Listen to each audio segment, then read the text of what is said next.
নমস্কার বন্ধুরা, ঘরোয়া রেসিপি কিচেনে আপনাদের স্বাগত জানাই। আশা করি আপনারা সকলেই ভালো আছেন। আজ আপনাদের সামনে ডিম বেগুনের কারি নিয়ে হাজির হয়েছি।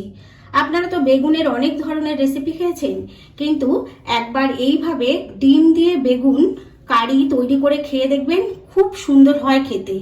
আর তার জন্য সবার প্রথমে আমার এখানে লাগছে একটা বেগুন। আমি দেখুন একটা বড় সাইজের ভালো বেগুন নিয়ে নিয়েছি। এবার আমি এই বেগুনটাকে কেটে নিচ্ছি।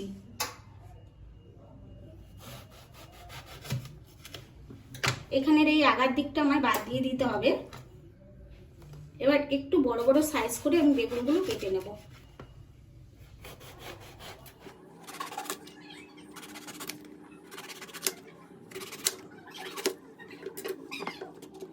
এবার দেখুন, এই বেগুনের মধ্যখানটা আমি এইভাবে কেটে বাদ দিয়ে দেবো। এগুলো কিন্তু আমার কাজে লাগবে, এগুলো কিন্তু সবই ব্যবহার হবে।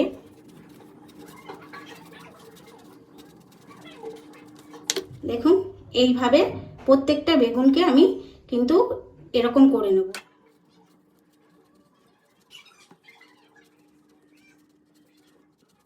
ভাবে আমি সমস্ত বেগুনগুলোকে কেটে রেডি করে নেব। বেগুনের যে অংশটা আমি এই যে কেটে বাদ দিয়েছি, সেই অংশগুলো আমি একদম ছুরির সাহায্যে কুচি কুচি করে নেব। যতটা কুচি করতে পারবে তত ভালো হবে। একদম ঝিরিঝিরি করে একদম এর কিমা মতো করে নিতে হবে বেগুনগুলো। এই যে এইভাবে দেখুন, এই যে ভেতরের অংশগুলো কিন্তু আমি একদম এইভাবে কিমা করে নিয়েছি। এবার এটা আমি একটা পাত্রে তুলে নিচ্ছি। এবার দেখুন, এই বেগুনগুলোর মধ্যে আমি একটু লবণ আর হলুদ মাখিয়ে নেব। ভালো করে এটা মাখিয়ে নিতে হবে। দেখুন, এটা কিন্তু আমি খুব ভালো করে মাখিয়ে নিয়েছি। এই কিমা করা বেগুনগুলোর মধ্যে আমি একে একে দেখুন, এখানে একটা পেঁয়াজ কুচি করে রেখেছি, এই পেঁয়াজ কুচিটা দিয়ে দিলাম। এটার কিন্তু একটা পুর তৈরি হবে। এখানে আমি 3টে লঙ্কা কুচি করে রেখেছি, লঙ্কা কুচিটা দিয়ে দিলাম।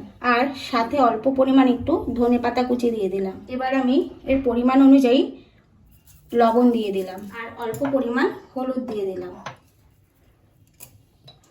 এবার এগুলোকে একটু মিশিয়ে নিচ্ছি। মিশিয়ে নিয়ে এর মধ্যে আমি 4টে ডিম ভেঙে দেবো।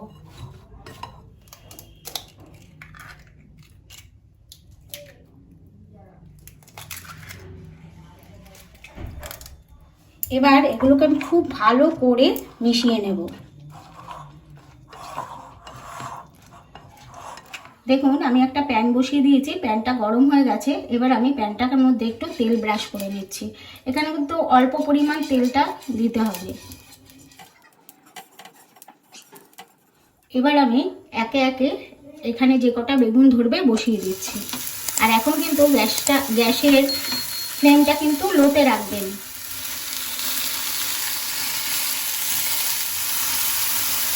এবার আমি যে পুরটা রেডি করেছিলাম, এই পুরটা একটা ছোট হাতার সাহায্যে এইভাবে দিয়ে দিচ্ছি।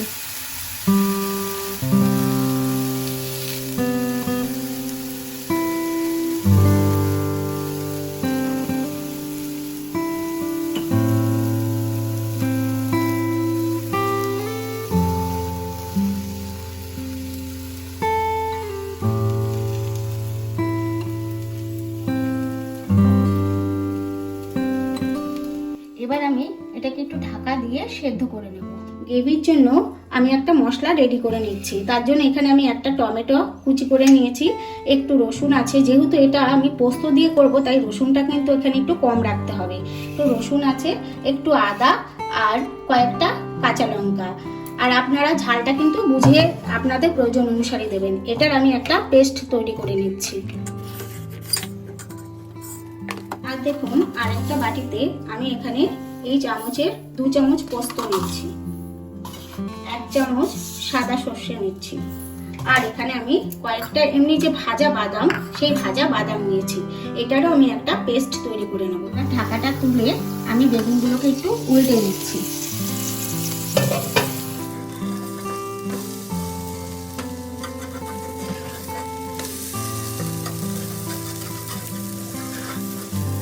সবকটা কিন্তু আমি উল্টে দিয়েছি। উল্টে দিয়েও আমি আবার একটু ঢাকা দিয়ে দিচ্ছি।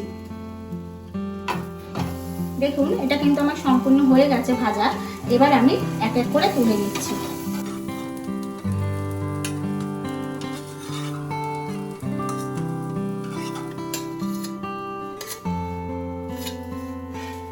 আর বন্ধুরা, আপনারা কিন্তু গরম ভাতে এরকম ভাবেও বেগুন ভেজে, পুর ভরা বেগুন ভেজে ডিম দিয়ে খেতে পারে। গরম ভাতের সঙ্গে কিন্তু এইভাবেও খেতে দারুণ লাগে। আর গ্যাস জ্বালিয়ে আমি একটা কড়াই বসিয়ে দিয়েছি, কড়াইটা গরম হয়ে গেছে। এবার আমি তেল দিয়ে দিলাম।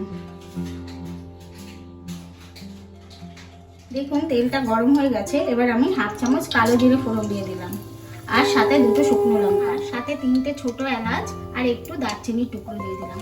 এবার এটা থেকে সুন্দর গন্ধ বেরোলে পরে সবার প্রথম আমি পেঁয়াজ কুচি দিয়ে দেবো। দেখুন এবার আমি পেঁয়াজ কুচিটা দিয়ে দিচ্ছি। এবার পেঁয়াজটা দিয়ে আমি একটু লাল লাল করে ভাজা ভাজা করে নেব।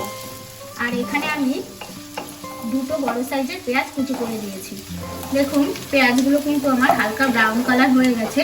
এরপর আমি এখানে যে আদা রসুন লঙ্কা টমেটো পেস্টটা করেছিলাম এটা দিয়ে দিলাম। এবার এটা ততক্ষণ অবধি একটু নাড়িয়ে নেব যতক্ষণ অবধি এর থেকে কাঁচা গন্ধটা চলে না যায়। এবার আমি এর পরিমাণ অনুযায়ী লবণ দিয়ে দিলাম, 1/2 চামচ হলুদ গুঁড়ো দিয়ে দিলাম, 1/2 চামচ কাশ্মীরি লঙ্কার গুঁড়ো দিয়ে দিলাম সুন্দর কালারের জন্য। এবার এগুলোকে সব আমি ভালো করে এর সাথে কষিয়ে নেব।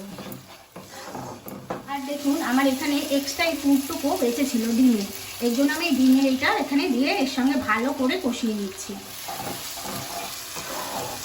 দেখুন আমি এগুলো সব ভালো করে কষিয়ে নিয়েছি, আর গা দিয়ে দেখুন তেলও ছেড়ে দিয়েছে। এবার আমি পোস্ত সরষা আর যে বাদামটা বেটেছিলাম সেটা দিয়ে দিচ্ছি।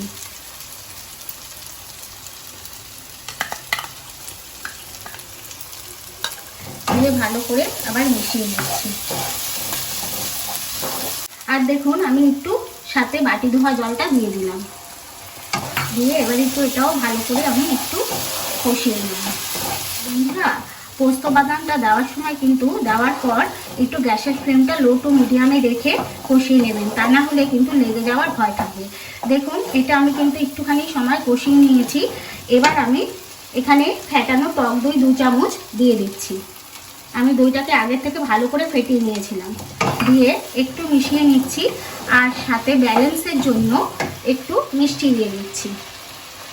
এবার এই সমস্ত কিছু আবার খুব ভালো করে কষিয়ে নেব। দইটা দেওয়ার পরও কিন্তু গ্যাসের ফ্লেমটা একদম লোতে রাখবেন, তা না হলে দইটা ফেটে যাওয়ার ভয় থাকবে। আর বন্ধুরা, ডিমের পুর ভরা এই বেগুন কারি একবার আমি যেভাবে তৈরি করলাম সেইভাবে তৈরি করার অনুরোধ রইল। আর ভালো লাগলে অবশ্যই আমাকে একটা কমেন্ট করে জানাবেন, আর ভিডিওতে একটা লাইক দেবেন, সবার সাথে শেয়ার করবেন। আর নতুন বন্ধুরা আমার চ্যানেলটি সাবস্ক্রাইব করে পাশে থাকা বেল আইকনটি প্রেস করে দেবেন পরবর্তী ভিডিওর নোটিফিকেশন পাওয়ার জন্য। বন্ধুরা, আমার মশলাটা খুব ভালো করে কষানো হয়ে গেছে। মশলার গায়ের চারিদিক থেকে কিন্তু তেল ছেড়ে দিয়েছে। এবার আমি এখানে একটু গরম জল ব্যবহার করছি, আর এখানে কিন্তু অল্প পরিমাণে জলটা দিতে হবে, কারণ এই গ্রেভিটা কিন্তু একদম মাখো মাখো হবে। দেখুন আমার গ্রেভিটা কিন্তু ফুটে উঠেছে। এবার আমি এই যে বেগুনগুলো দিয়ে দিচ্ছি সব এক এক করে।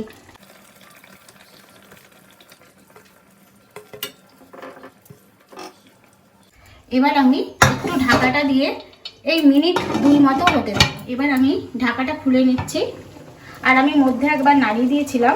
এবার আমি অল্প পরিমাণ গরম মশলার গুঁড়ো দিয়ে দিলাম, আর সাথে 2টো চেরা কাঁচা লঙ্কা আর একটু ধনেপাতা কুচি দিয়ে দিচ্ছি। ডিম বেগুনের এই রেসিপিটা রেডি হয়ে গেছে। একটু সময় এই যে এইভাবে একটু মিশিয়ে দিলাম, আমার কিন্তু এটা সম্পূর্ণভাবে রেডি হয়ে গেছে। এবার আমি গ্যাসটা বন্ধ করে নামিয়ে নিচ্ছি। এবার আমি একটা পাত্রের মধ্যে নামিয়ে নিচ্ছি। আর এটা গরম ভাতের সাথে খেতে এত দারুণ লাগে। আপনারা কিন্তু এটা রুটি বা পরোটার সাথেও খেতে পারবেন, অসাধারণ কিন্তু হয় খেতে।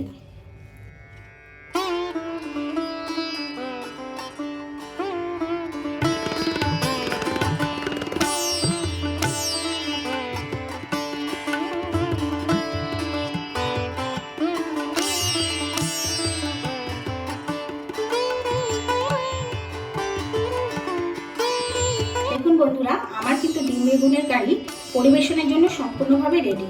আর আমি ওপর থেকে আরেকটু ধনেপাতা কুচি দিয়ে দিচ্ছি।